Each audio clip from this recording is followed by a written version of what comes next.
राजस्थान के छोटे से गांव भैरवगढ़ में हर साल एक अनोखा पर्व मनाया जाता था, दोष का त्योहार। कहा जाता था कि इस दिन जीवित और मृत आत्माओं के बीच की दीवार कुछ घंटों के लिए मिट जाती है। लोग इस दिन अपने पूर्वजों की आत्माओं के लिए दीप जलाते, भोजन रखते और प्रार्थना करते कि वे खुश रहें। लेकिन सब यह जानते थे, अगर किसी ने इस रात को अकेले जंगल पार किया, वो सुबह तक जिंदा नहीं रहता।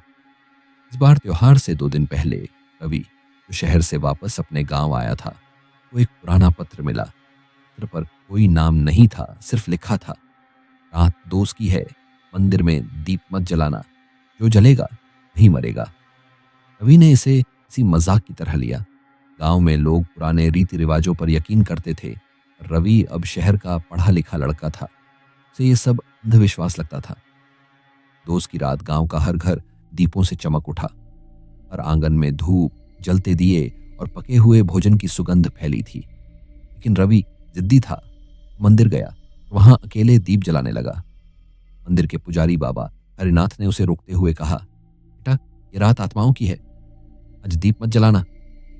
लो, अगर किसी मुर्दे को पुकार ले, उसे कोई रोक नहीं सकता। रवि मुस्कुराया, बाबा, आत्माएं अगर आती हैं तो मैं उनसे मिलना चाहता हूं। तो उसने दीप जला दिया। दीप जलते ही हवा ठंडी हो गई। मंदिर के चारों ओर जैसे किसी ने सन्नाटा बिखेर दिया हो। घंटियां अपने आप बजने लगी। दीवारों पर टंगी छायाएं लंबी होने लगी। रवि ने चारों तरफ देखा। मंदिर के द्वार पर अब धुआं फैल रहा था। धुएं में एक आकृति उभर रही थी, किसी औरत की। लंबा घूंघट, गीले बाल और पांव जमीन से ऊपर। तो औरत बोली, वो पुकारा मुझे, दीपक वाले। रवि डर गया तो बोला, कौन हो तुम? तो बोली, इसे सबने दोज में भुला दिया। मैं कायना हूं, जिसने इस मंदिर में बलि दी। कायना भैरवगढ़ की थी।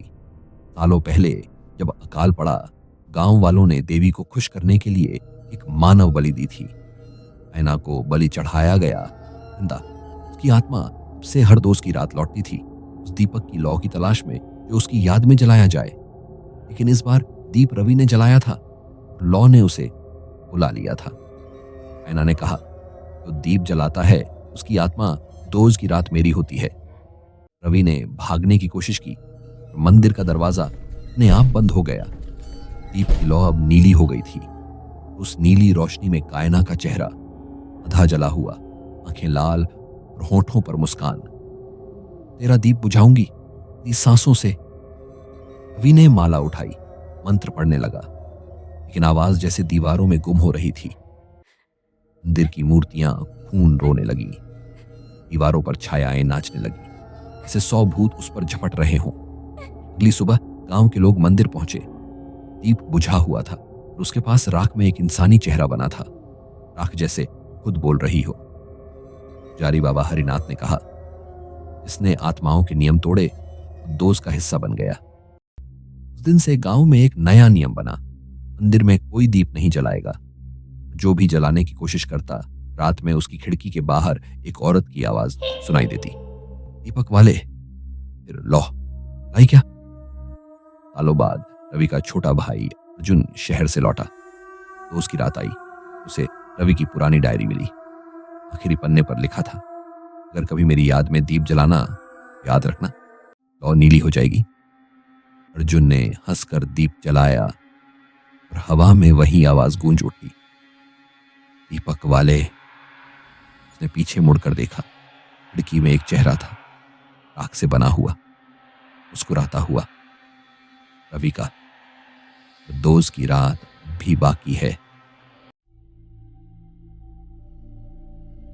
भूतिया रास्ता रात का समय था। ना जंगल, ठंडी हवा और आसमान पर काली घटाएं छाई थीं। अमित अपनी बाइक से गांव लौट रहा था। सबने उसे मना किया था, उस पुराने पहाड़ी रास्ते से मत जाना, वहां आत्माएं भटकती हैं। लेकिन अमित हंस दिया। जैसे ही वह उस सुनसान मोड़ पर पहुंचा, बाइक अपने आप धीमी होने लगी। हेडलाइट की रोशनी में धुंध तैरने लगी। अचानक किसी औरत की धीमी सी हंसी गूंजी, इतनी देर से क्यों आए? अमित ने पीछे देखा, कोई नहीं। दिल की धड़कन तेज हो गई। कुछ दूर आगे एक सफेद साड़ी में औरत खड़ी थी। उसके पैर उल्टे थे, वह धीरे धीरे मुस्कुराई और बोली, यह रास्ता अब तेरा नहीं। अमित ने डर के मारे एक्सेलरेटर घुमा दिया। बाइक वहीं बंद हो गई। औरत झुक कर उसके कान में फुसफुसाई, तुझे यहीं रहना होगा। अगली सुबह लोगों ने सड़क के किनारे अमित की टूटी हुई बाइक देखी। अमित का कोई पता नहीं चला। और जब कोई रात में उस रास्ते से गुजरता है, बाइक के इंजन की आवाज अब भी सुनाई देती है, मानो अमित अब भी वहां भटक रहा हो।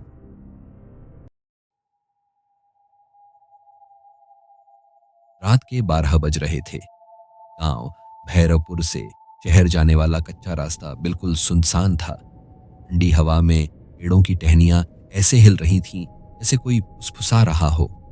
उसी रास्ते पर नील नाम का युवक अपनी बाइक लेकर जा रहा था। नील को शहर पहुंचने की जल्दी थी। उसकी मां की तबीयत खराब थी। लेकिन जैसे ही वह पीपल के मोड़ तक पहुंचा, बाइक अचानक बंद हो गई। उसने किक मारी, इंजन गरजा और फिर खामोश हो गया। चारों तरफ सन्नाटा, बस झींगुरों की आवाज। नील ने टॉर्च निकाली और आसपास देखा। भी उसकी नजर सड़क के किनारे खड़ी एक औरत पर पड़ी। सफेद साड़ी, खुले बाल और पैरों में पायल। धीरे धीरे उसकी तरफ आने लगी। भाई साहब, ये रास्ता शहर जाता है? उसने बहुत धीमी कांपती हुई आवाज में पूछा। नील ने झिझकते हुए सिर हिलाया। हाँ, और आप इतनी रात को यहाँ? औरत मुस्कुराई। उसकी मुस्कान अजीब थी। इसे होंठ तो हिल रहे थे, मगर आंखें ठंडी और बेजान थीं। भी हवा का एक झोंका आया और उसके बाल उड़कर उसके चेहरे से हटे। नील के होश उड़ गए। उसके पैरों की दिशा उलटी थी। डर के मारे नील पीछे हटने लगा। उसने जल्दी से बाइक में किक मारी और इस बार इंजन गूंज उठा। लेकिन जैसे ही उसने मुड़कर देखा, औरत अब उसकी बाइक के पीछे बैठी थी। मुझे भी शहर ले चलो। उसके कानों में धीमी फुसफुसाहट गूंजी। नील चीख पड़ा और पूरी रफ्तार से बाइक भगाने लगा। रास्ता जैसे लंबा होता जा रहा था, मोड़ खत्म ही नहीं हो रहे थे। हर बार जब वह पीछे देखता, चुड़ैल की हंसी और जोर से सुनाई देती। आखिरकार गांव का मंदिर दिखाई दिया। उसने जैसे तैसे वहां बाइक रोकी और अंदर भाग गया। जारी ने जल्दी से घंटा बजाया और मंत्र पढ़ने लगे। मंदिर की रोशनी में चुड़ैल चीखती हुई धुएं में बदल गई। सुबह जब नील होश में आया तो देखा कि वो अकेला था, लेकिन उसकी बाइक मंदिर के बाहर टूटी पड़ी थी। लोग कहते हैं, आज भी जब कोई उस रास्ते से आधी रात को गुजरता है, पीछे से वही आवाज आती है, मुझे भी शहर ले चलो। दोस्तों, रात के 12 बज रहे चैनल पर आपका स्वागत है। भैरवपुर से हर हफ्ते शहर जाने वाला से आपके लिए एक ऐसी हॉरर स्टोरी लाते हैं। ठंडी हवा में जो आपकी रूह की टहनियां ऐसे हिल रही थीं। तो अगर आप हमारी कहानियां पसंद करते हैं, इसी चैनल को सब्सक्राइब जरूर करें। अपनी बाइक लेटेस्ट वीडियो की नोटिफिकेशन के लिए शहर पहुंचने की जल्दी दबाना न भूलें। मां की तबीयत खराब थी।